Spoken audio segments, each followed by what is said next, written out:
तो मित्र, आज जिस चलचित्र का अनुवादन लेकर के हम आपके समक्ष प्रस्तुत हुए हैं उसका नाम है द मेड। इस चलचित्र में आप देखेंगे एक ऐसी दासी जो होती है अत्यधिक प्यासी, फिर मिलता है उसे एक लौंडा अभिलाषी, तब होती है पेलम पिलासी। तो ये सब कुछ कैसे कैसे, कहाँ कहाँ, क्यों क्यों, कितनी कितनी बार, किस किस के साथ और हाँ किस किस अवस्था में होता है, ये सब आप आज के इस चलचित्र के सारांश में देखने वाले हैं। चलचित्र को प्रारंभ करने से पहले ही हम आपसे आग्रह करेंगे कि कृपया हमारे चलचित्र का पसंद करे बटन अर्थात लाइक बटन अवश्य दबाएं। इससे हमारा आत्म मनोबल बढ़ता है और हम आपके लिए इसी प्रकार अन्य कथाओं का भी चलचित्र प्रस्तुत कर पाते हैं। तो चलचित्र के प्रारंभ में ही हम एक मुस्टैल मुठियाबाज बालक को देख पाते हैं जो अपने ग्रीष्म ऋतु के अवकाश में अपने पिताजी के गृह की ओर प्रस्थान कर रहा है। हम आपको पहले ही ज्ञात करा दें कि इस बालक की अपने पिता के साथ किंचित मात्र भी नहीं बनती है। हालांकि पिताश्री तो इसके लिए अपने हृदय में अत्यधिक प्रेम रखते हैं, परंतु बालक अपने पिताजी से अत्यधिक घृणा करता है।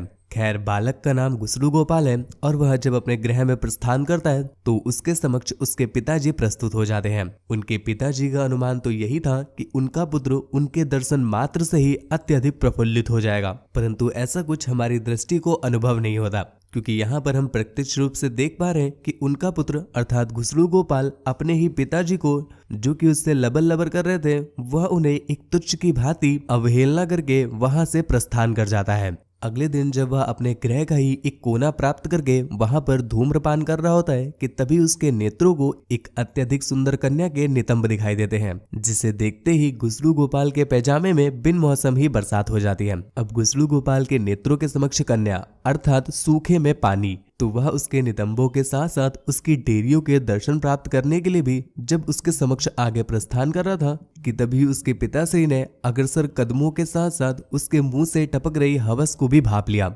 वह उसके पेलम मार्ग में स्तंभ की भांति खड़े हो जाते हैं और उससे प्रश्न करते हैं कि हे पुत्र, तुम किस दिशा में बढ़ रहे हो? वह स्त्री तो हमारे घर की एक दासी है और इसका प्रमुख कार्य तो हमारे गृह के छोटे मोटे कार्यों को संपन्न करना है। अब पिताश्री को इस बात का तो अनुभव था नहीं कि उनका गुसलू गोपाल तो उस कन्या के पास अपने छोटे और मोटे वाले कार्य को संपन्न करने के लिए ही प्रस्थान कर रहा था। खैर, पिताश्री समक्ष प्रस्तुत है तो वह उस कन्या के समक्ष जाकर के अपने हृदय के भावों को प्रकट नहीं कर पाता, वरना उसके पिताश्री तो दे डंडा उसकी नितंब तोड़ देते। इस कारणवश वह अपने आधुनिक उपकरण को लेकर सीधा प्रस्थान करता है वन की तरफ और वन जाकर वहां के सुंदर सुंदर दृश्य को अपने आधुनिक उपकरण में उतारने लगा। कुछ समय जंगल में व्यतीत करने के बाद जब वह पुनः अपने गृह पर प्रस्थान करते हैं तो यहाँ पर उनकी भेंट पहली बार पुच्चिका से होती है। पुच्चिका से कुछ देर वार्तालाप हुई और इस बीच वह हर प्यासे बालक की तरह उस कन्या के साथ अपने जीवन का ठंडी रोना रोने लग जाता है। मेरे मस्तिष्क में बालकों का यह कॉन्सेप्ट बिल्कुल भी पल्ले नहीं पड़ता कि अगर कन्या की प्राप्त करनी है अर्थात लेनी है तो उसके लिए उसके पास जाओ और उससे अपने जीवन के ठंडी रोने रोने लग जाओ, क्योंकि कन्याएं तो वैसे भी अत्यधिक दयाशील होती है तो वो तुरंत ही आपको गले से लगा लेती है और ले लो बाबू दूधू पी लो करने लग जाती है। ऐसा बालकों को लगता है। ठीक ऐसा ही हमारे नायक गुसलू गोपाल को भी लग रहा था। तभी वह अपने और अपने पिताजी के कलेश के विषय में उससे चर्चा करता है। उसने बताया कि उसके पिताश्री ने उसकी माता की मृत्यु के बाद कुछ ही दिनों के पश्चात पुनः विवाह कर लिया था, क्योंकि उन्हें अपनी पत्नी प्रेम से ज्यादा अपने मुन्नू से प्रेम था और इसीलिए उन्होंने अपने आंखों से आंसू तो बहाए परंतु उनका मुन्नू आंसू न बहाए। इसी कारण अपने मुन्नू की पुनः व्यवस्था करने के लिए एक गुलाबी गुजिया का जुगाड़ कर लेते हैं। उनका यह कृत्य मुझे किंचित मात्र भी नहीं भाया था। इस कारणवश उस दिन से लेकर आज तक मैं इस बात को लेकर उनसे क्रोधित हूँ। अब वह बेचारी पुच्चिका भी क्या ही करे, उसके समक्ष एक बालक अपना ठंडी रोना रो रहा है तो उससे भी ना चाहते हुए भी भैया थोड़ा सा लाला मुन्नू पुच्चू करना पड़ ही जाता है। अगले दिन पुनः जब एक बार गुसलू गोपाल वन की ओर प्रस्थान करते हैं और वह अपने आधुनिक उपकरण से अपने कार्यों को संपन्न कर रहे थे कि इसी बीच उनकी भेंट होती है एक कन्या से, जो उनके पेलम उपकरण को देख करके अत्यधिक आकर्षित हो गई थी। परंतु मेरे मित्र, ये नशा बड़ी बुरी चीज है और इस समय हमारे गुसलू गोपाल को पुच्चिका की गुलामी का नशा हो गया है। इस कारणवश जो गुलामी उसके समक्ष स्वयं चलकर आ रही है उसका वह किंचित मात्र भी मोल नहीं कर रहा है अर्थात वैल्यू नहीं कर रहा है। वह कन्या उनसे लबल लबर कर रही होती है कि इसी समय पुच्चिका अपनी द्विचक्रिका से अर्थात साइकिल से उस पथ से गुजर गई। उनकी वार्तालाप को पुच्चिका ने भी अपने नेत्रों से दर्शन कर लिया था।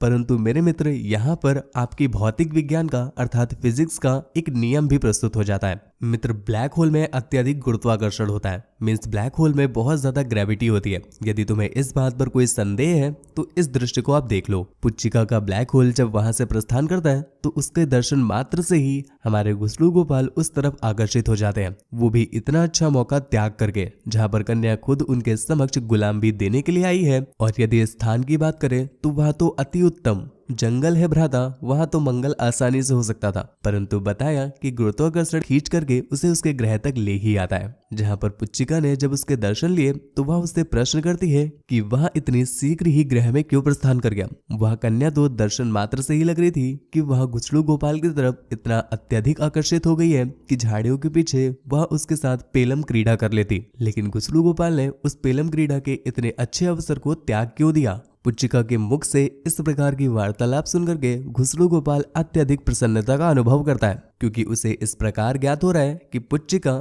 तुम बिल्कुल वैसी हो जैसा मैंने सोचा था। तो वह अपने मस्तिष्क में ही निर्णय कर लेता है कि हाँ, पेलम क्रीड़ा तो करनी है पुच्चिका, परंतु उसके साथ नहीं, तुम्हारे साथ। अब पुच्चिका स्वयं तो उसके समक्ष प्रस्तुत होकर के तो कहेगी नहीं कि आओ बाबू चाटो। इस कृत्य के लिए उसे सर्वप्रथम अत्यधिक परिश्रम करना पड़ेगा। तो परिश्रम करने के लिए एक बार फिर से वो वही प्यासे लौंडों की तरह उसके समक्ष प्रस्तुत होकर के अपना ठंडी रोना रोना प्रारंभ कर देता है। अब पुच्चिका भी इस अवसर को देख करके अत्यधिक पिघल जाती है, तो वह उसके समक्ष अपना ठंडी रोना प्रारंभ कर देती है। उसने इस प्रकार बताया कि आज से कुछ वर्षों पूर्व उसका भी एक पुरुष मित्र हुआ करता था, अर्थात बॉयफ्रेंड हुआ करता था। जैसे सब करते थे हम भी करते थे वही, पर गलती ये हो गई कि गलती से छूट गया उसका दही। दही जब मेरे गुथे हुए मैदे जैसे पेट पर गिरा तो वह भटूरा बन जाता है। भटूरे के फटने पर मेरे पुरुष मित्र ने मुझे त्याग दिया, और यही कारण है कि मेरा शिशु भी मेरे साथ मेरे निवास में नहीं रहता है, और चटकाने के लिए कोई बाबू भी मेरे पास उपस्थित नहीं है। तो प्रतिदिन मुझे बस मेरी उंगलियों को ही दर्द देना पड़ता है। आगे पुच्चिका व्यक्त करती है कि वह 40 वर्षों की है। मतलब भ्राता, तुम कलयुग देख रहे हो। लौंडे आजकल 40 वर्षों की कन्याओं के पीछे भी परेशान है। मतलब कलयुग का ये वो दौर आ चुका है कि इस समय पर लौंडे बेचारे परेशान है कि अपने हृदय को फेंके किस तरफ, कन्याओं की तरफ या आंटियों की तरफ। खैर, अगले दिन गुसलू गोपाल के पिताजी गृह से प्रस्थान कर जाते हैं, क्योंकि उन्हें अपने कुछ व्यावसायिक कार्य को संपन्न करना था। इस कारणवश उनके गृह में अब बस 2 व्यक्ति ही बचते हैं, एक पुच्चिका और दूसरा गुसलू गोपाल। पुच्चिका गुसलू गोपाल से वार्तालाप के बीच उसे समझाने का प्रयत्न करती है कि उसके जो पिताश्री है वो गुसलू गोपाल से अत्यधिक प्रेम करते हैं, परंतु फिर भी तुम अपने पिताश्री के साथ इस प्रकार तुच्छ की भांति व्यवहार क्यों करते हो। गुसलू गोपाल इस प्रश्न का कोई उत्तर तो नहीं देता, परंतु वहां से प्रस्थान कर जाता है अपने कक्ष की तरफ। अब हमें तो इस प्रकार ही प्रतीत हुआ कि शायद उसे ग्लानि हुई है, अर्थात दुख हुआ है, इसी कारणवश वह अपने कक्ष में आ गया। परंतु भ्राता, ऐसा कुछ भी नहीं है। वह तो अपने कक्ष में आकर के पुच्चिका की ही कुछ पुच्चम छवियों को देख करके मुठिया चालन करने लगता है। मुठिया चालन के दौरान उसे अपने ग्रह से कुछ आवाजों का अनुभव हुआ, तो वह द्वार से बाहर देखता है तो उसे एक अनजान पुरुष दिखाई दिया। हमें ज्ञात होता है कि यह पुरुष पुच्चिका का ही पुरुष मित्र है, जो उसे त्याग कर चला गया था। यहाँ पर वह पुच्चिका को तेल लगाते हुए मतलब उससे क्षमा मांगते हुए अपनी गलतियों के लिए क्षमा प्रार्थी बोलता है, और वह अनुग्रह करता है कि हे पुच्चिका, कृपया तुम घर पर पुनः प्रस्थान कर जाओ, क्योंकि तुम नहीं हो इस कारणवश मेरा मुन्नू अत्यधिक उदास रहने लगा है, और मुठिया चला चला करके भी मेरे हाथों में दर्द हो रखा है। इस कारणवश मैं तुमसे अनुग्रह करता हूँ कि कृपया मेरे उदास पड़े मुन्नू के लिए ही सही, जो कि तुमसे अत्यधिक प्रेम करता है, ग्रह पर पुनः प्रस्थान कर जाओ। परंतु शायद पुच्चिका की पुच्ची अब तक आत्मनिर्भर बन चुकी थी, इस कारणवश वह उसके इस प्रस्ताव को ठुकरा देती है। और अब बेचारा वो लौंडा भी क्या ही करे, जबरदस्ती तो उठा के ले नहीं जाएगा। इस कारणवश वह इस बात का निर्णय कर लेता है कि चलो ठीक है, अब आगे का जीवन तो मुठिया पेलते ही बीतेगा। इस दृश्य को देखने के पश्चात गुसलू गोपाल को मुख तो बिल्कुल फटे हुए जूते की भांति हो जाता है, परंतु फिर भी वह अपनी इस फटी अवस्था को व्यक्त नहीं करता, और वह पुच्चिका के समक्ष जाकर के इस प्रकार की बातें करने लगता है जैसे पुच्चिका को अनुभव हो जाए कि वह उसके उंगलियों के दर्द को समाप्त करना चाहता है। गुसलू गोपाल तो एक नंबर के लोलू ललित थे, इस कारणवश वह अपने हृदय के विचारों को संपूर्ण रूप से व्यक्त नहीं कर पा रहे थे। तो पुच्चिका उसकी वार्तालाप समझ ही नहीं पाई, परंतु गुसलू गोपाल से अब नियंत्रण नहीं हो रहा, तो वह अगले ही क्षण पुच्चिका के साथ चूमना चाटना पोछना प्रारंभ कर देते हैं। पुच्चिका ने जब यह देखा तो उसे अत्यधिक क्रोध आ गया और वह उस पर आक्रमण करते हुए स्वयं से दूर कर देती है। हालांकि खुसरू गोपाल की सैंडल से भी सुताई होती उनके द्वार की घंटी बज उठी। इसके साथ ही ये पार्ट यहीं पर एंड हो गया। भाई ये मूवी काफी ज्यादा लंबी हो गई है, इसलिए इसको 2 पार्ट में डिवाइड कर दिया है। इसका अगला पार्ट अगले दिन अपलोड हो जाएगा, यानी 20 नवंबर 2022 को। यदि आप 20 तारीख के बाद कभी देख रहे हो तब तो आप डिस्क्रिप्शन चेक कर लो, यहाँ पर लिंक दिया हुआ है पार्ट 2 का। खैर, अगर आपको चलचित्र का सारांश पसंद आया हो तो आप पसंद करें बटन अर्थात लाइक बटन को अवश्य दबा दें। मूवी आपको कैसी लगी नीचे दी हुई टिप्पणी पट्टिका में अर्थात कमेंट बॉक्स में जरूर बताइएगा। ऐसे ही अनेक अन्य चलचित्र को देखने के लिए आप हमारे चैनल को अपने एप्लीकेशन में अवश्य जोड़ लें अर्थात सब्सक्राइब कर लें। तो आज के लिए बस इतना ही। आपके इतने प्यार और सपोर्ट के लिए हम सर्वदा अपने हृदय से आपके आभारी हैं। दिल से धन्यवाद।